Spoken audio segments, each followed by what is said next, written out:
हमारे गोवर्धन में एक महात्मा थे।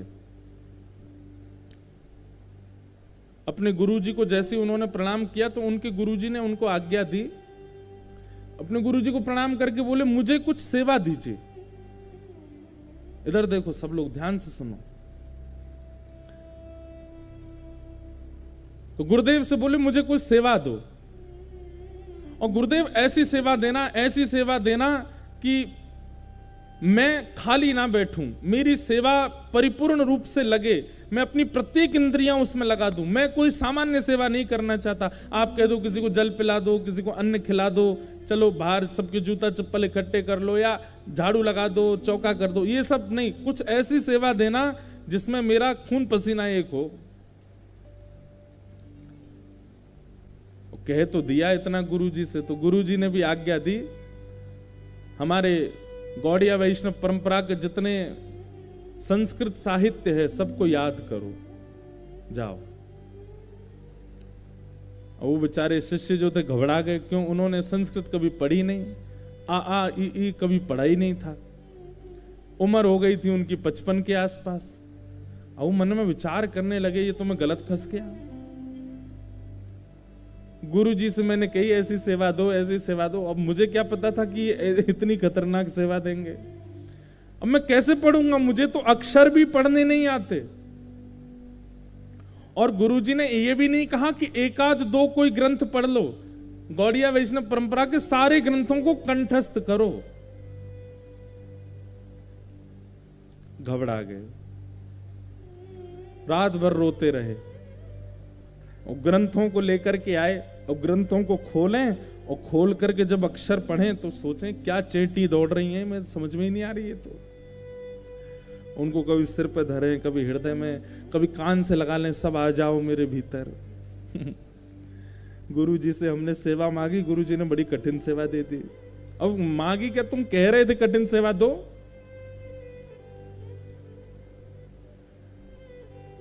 तीन दिन में इतने परेशान हो गए, जब कुछ राह समझ में नहीं। एक गुरुजी के पास भी गए कि गुरुजी हमें पढ़ा दीजिए। क्या पढ़ना है? बोले संस्कृत साहित्य पढ़ना है।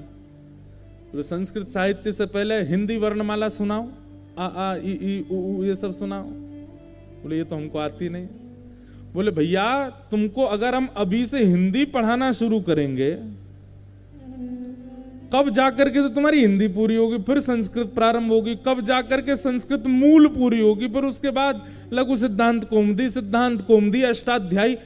भाई इतने में तो तुम शमशान पहुंचने की स्थिति में आ जाओगे, और फिर तुम तब जाकर के ग्रंथ पढ़ोगे।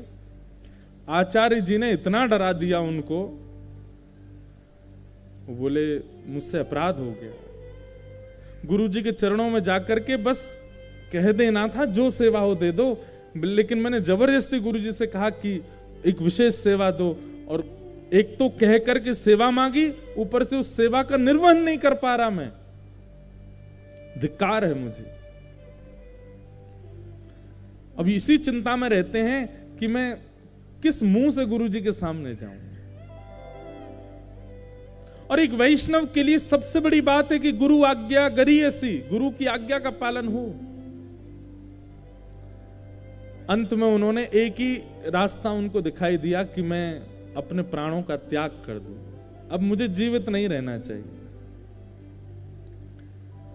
और प्राणों के त्याग से पहले उनके मन में आया एक बार गिरिराज जी की परिक्रमा तो लगा चलूं, एक बार तीर्थ दर्शन तो कर लूं, अब प्राण त्यागने हैं मुझे। अपने गुरु जी को प्रणाम किया, गिरिराज जी को, और गिरिराज जी की परिक्रमा भी कैसे, जहां उनको याद आता कि गुरु इच्छा पूरी नहीं करी, गुरु आज्ञा वहीं गिर जाते और वहीं रज से लिपट जाते। हे वृंदावन मुझ पर कृपा करना, मैं फिर से जन्म लूं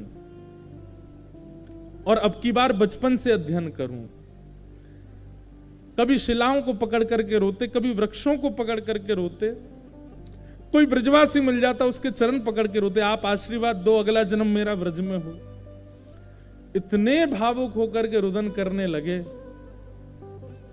अंत में अपनी परिक्रमा पूरी करके जैसे ही मानसी गंगा उनको दिखी, तो मानसी गंगा में आचमन करके कहा, हे मानसी गंगा मैया, मैं आप में ही डूब जाता हूं। आप कोई नेत्र नाक कान सब जगह प्रविष्ट होकर के मेरे प्राण आप में ही चले जाएंगे, तो कम से कम अंते यामति सागति के भाव से मेरा ब्रज में जन्म तो हो जाएगा। जैसे ही मानसी गंगा में कूदे, इतने में ही तप्त कांचन गौरांगी श्री किशोरी जी उनको गोद में लेकर के प्रकट हो गए और उनको बाहर व्यवस्थित कर दिया। नेत्र खोल करके देखा, आहा, गौर वर्ण, मृग जैसे नेत्र, सुंदर घुंघराले केश, नील निचोलिनी पहनी है। उनको देखते ही मानो रोम रोम किशोरी जी का नाम रटने लगा। चरणों में नतमस्तक हो गए वो महापुरुष। बोले, आप निश्चित ही हमारी वृषभानु नंदिनी हैं। किशोरी जी बोली, आप आत्मदाह क्यों कर रहे हैं? पूरी बात बताई। बोले, मैंने गुरुजी से जबरदस्ती हट करके इतनी महंगी सेवा मांग ली और अब मैं पूरी नहीं कर पा रहा, क्या करूं?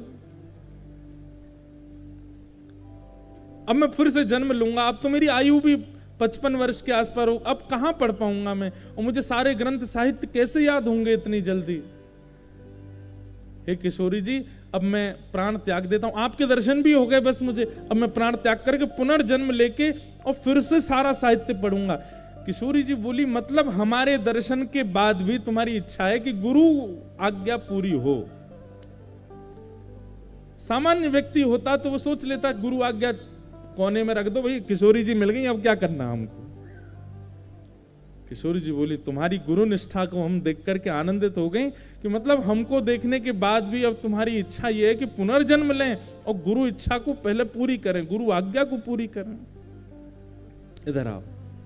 समीप बुलाया और कहा, जीभ बाहर निकालो। उन्होंने जैसी अपनी जीभ बाहर निकाली, किशोरी जी ने अपने अंगुष्ठ से उस जीभ को पकड़ करके और एक पुष्प से उस पर कृष्ण लिख दिया, जिह्वा के ऊपर कृष्ण अंकित कर दिया और कृष्ण अंकित करके कहा, अब जाओ। ऐसा कहकर के किशोरी जी अंतर ध्यान हो गए।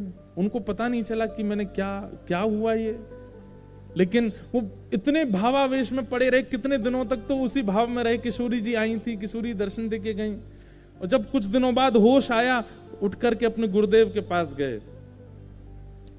और गुरुदेव को जाकर के सारा वृत्तांत सुनाया।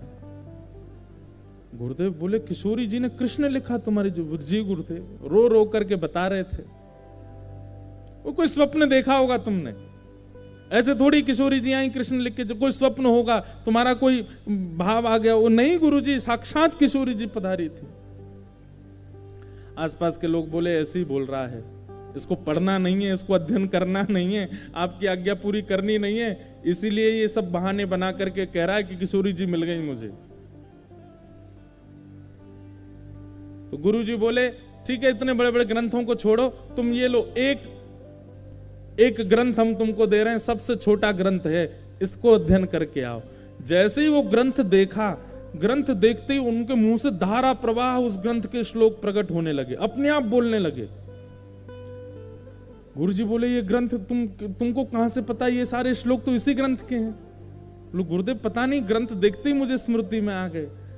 दूसरा ग्रंथ देखा, उसको देखते उसके श्लोक प्रकट होने लगे। तीसरा, इसी प्रकार महाराज किशोरी जी ने जो जिह्वा पर नाम अंकित किया, उस नाम का प्रभाव, अब वो जिस ग्रंथ को देख लेते हैं, उस ग्रंथ का सारा ज्ञान उनके चित्त में विराजमान हो जाता है।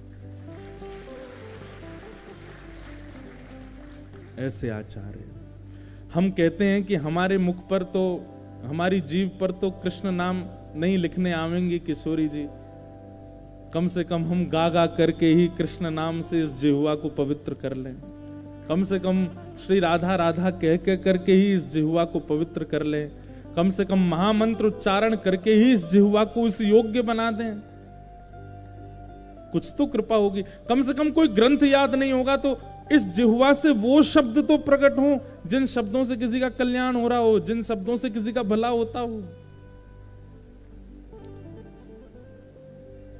भक्ति तो जीवन में है, लेकिन ज्ञान और वैराग्य से लेश भक्ति है, इसलिए हम अप्रसन्न हैं। जिन महापुरुष की हम चर्चा सुन रहे थे, उनके जीवन में भक्ति थी, लेकिन फिर भी वो व्याकुल क्यों थे? ज्ञान और वैराग्य का लेश था। किशोरी जी ने कृपा करके उसका अनुभव करा दिया। वास्तविकता यह है बंधुओं, ज्ञान का मतलब यहां पर ऐसी आज्ञा नहीं दी जा रही कि आपको रामायण याद होनी चाहिए, आपको गीत गोविंद सारे अष्टपदियां याद होनी चाहिए, आपको भगवत गीता के श्लोक याद होने चाहिए। ज्ञान का मतलब क्या है? विवेक की प्राप्ति, सही और गलत की पहचान, इसको ज्ञान कहते हैं। कल रविवार है और रविवार पर करने के लिए मुझ पर 4 काम हैं। मैं चाहूं तो मित्रों के साथ घूमने भी जा सकता हूं, मैं चाहूं तो अपने रिश्तेदारों के पास भी जा सकता हूं, मैं चाहूं तो अग्रसेन भवन में कथा सुनने भी जा सकता हूं, और मैं चाहूं तो घर बैठ करके कुछ नहीं टीवी भी देख सकता हूं। अब ये 4 काम हैं, 4 तो मैंने बताए, होते तो 100 काम है, हम पे कुछ भी कर सकते हैं हम। लेकिन आप विवेक बुद्धि कब माने जाओगे? जब आप किसी एक शुद्ध को चुनो और उसको करने के लिए प्रस्तुत हो जाओ। यह ज्ञानी व्यक्ति का लक्षण है। उसके पास करने के लिए बहुत प्रकार से साधन हैं, लेकिन वो ऐसा साधन चुने जिस साधन से उसका एक नवीन निर्माण होता हो, एक शुद्ध निर्माण होता हो। हमारे चुनने को, हमारे निर्णय को ज्ञान कहते हैं।